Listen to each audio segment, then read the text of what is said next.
मोदी जी के चुनाव चिन्ह कमल फूल बा। मोदी जी के साथे बिहार के मुख्यमंत्री नीतीश कुमार जी खड़ा बड़न। लोजपा रामविलास के राष्ट्रीय अध्यक्ष चिराग पासवान जी खड़ा बड़न। राष्ट्रीय लोक मोर्चा के नेता बगल के हमनी के सांसद उपेंद्र कुशवाहा जी खड़ा बड़न।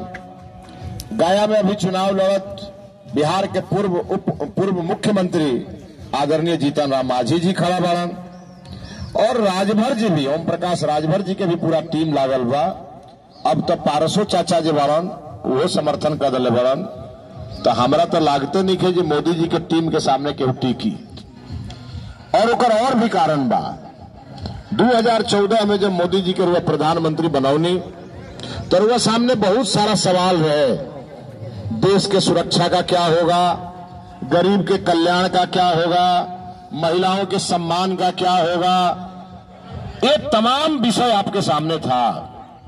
लेकिन मोदी जी ने 14 से लेकर 19 के बीच ये सब चीज को मोदी जी ने खत्म कर दिया। अब हम रउआ लोग से पूछे के चाहते नहीं। आज हमनी के भाजपा के जिला अध्यक्ष जा भोला सिंह जी बानी, जदयू के अध्यक्ष अशोक सिंह यादव जी बानी, सब पार्टी के सब हमनी के नेता कार्यकर्ता लोग जब बा तो एगो चीज रुआ लोग से पूछब, रुआ लोग बोले के बाद ये बताई जाए कि 50 करोड़ गरीब के खाता बिना रुपया के खुलवावल। जोर से बोली लोग। 50 करोड़ गरीब के लोग के जनधन खाता के खुलवावल। सब गरीब के 90 करोड़ गरीब के फ्री अनाज पिछला 3 साल से के किया होता। हर गरीब के घर में फ्री गैस के कनेक्शन के दिलवावल। हर गरीब के घर में शौचालय के बनवावल। हर गांव में और अब तो खेत में ले पंडित दीनदयाल उपाध्याय ग्राम ज्योति योजना के बिजली के पहुंचावल। हर गांव टोला के सड़क से जुड़वावे के काम मोदी जी या नीतीश जी दोनों आदमी मिलकर कैले बा। अब वही बताएं कि जनता के जो मूलभूत समस्या होला का होला। एक आदमी जब धरती पर जन्म लेला तो ओकर पहिल का समस्या होला घर। गरीब आदमी बा तोरा घर चाहिए। मोदी जी के समय 1.5 लाख के घर गांव में और 2 लाख के घर शहर में ये मिलत अनुजे। एकरा पहले कांग्रेस के राज में 70 साल में 75,000 मिलत रहे। आज 10 साल में 1.5 लाख हो गई। गरीब के घर बनता। वो गरीब के घर में बिजली भी लागता। बिजली के कनेक्शन खातिर केहू के दौड़ा के ना पड़ेला। बिजली विभाग आके गांव में बैठ के कनेक्शन डालस लोग। और आज ही स्थिति बाकी कहीं ट्रांसफार्मर जल गई तो बिजली विभाग ले आके बदलता। पहले हमनी के चंदा चुट्टा करी सन, गाड़ी उड़ी भाड़ा करके जाई सन, तब जाकर के बिजली के ट्रांसफार्मर बदलत रहे। तो घर घर बिजली पहुंचौले मोदी जी, गरीब के घर बनवले मोदी जी, गरीब के फ्री अनाज खियौले मोदी जी, खियावते बारन। और गरीब कोनो बीमार पड़ जाता तो ओकरा के आयुष्मान कार्ड से 5 लाख रुपया के इलाज भी मोदी जी देता रहे। ये पहले रहे का?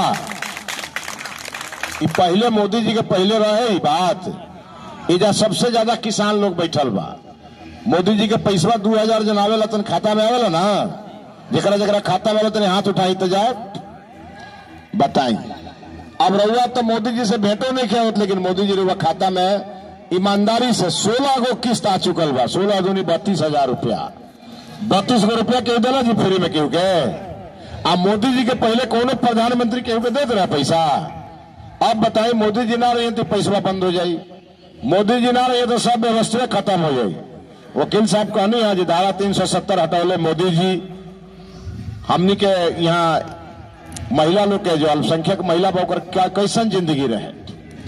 एगो बियाह कर लेवे, 4 गो लड़का पैदा कर देवे, फिर बियाह कर लेवे।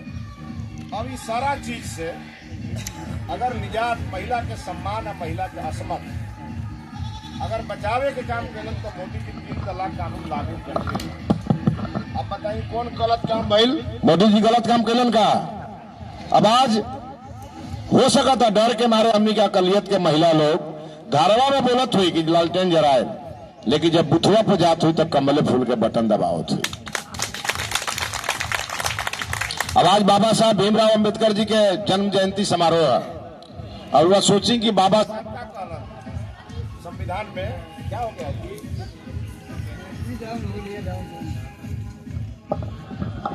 तो बाबा साहब भीमराव अंबेडकर संविधान में लिखलन to the people, by the people, for the पीपल।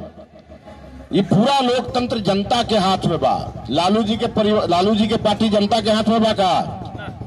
केकरा हाथ में बा? परिवार के हाथ में बा, समधि के हाथ में बा, बेटी के हाथ में बा, बेटा के हाथ में बा, और पतोह के हाथ में बा। तो बाबा साहब भीमराव अंबेडकर के सपना लालू जी के पर पूरा करेगा। मोदी जी का कहले, सबका साथ, सबका विकास, सबका प्रयास, सबका विश्वास। आ लालू जी कहलन to the family, by the family, for the family. ऐसे देश चली ना चली। तो ऐसे ही चुनाव में सीधा सीधा फंडा बा मोदी जी के विकास, मोदी जी के राष्ट्रीय सुरक्षा, गरीब कल्याण, महिला सम्मान।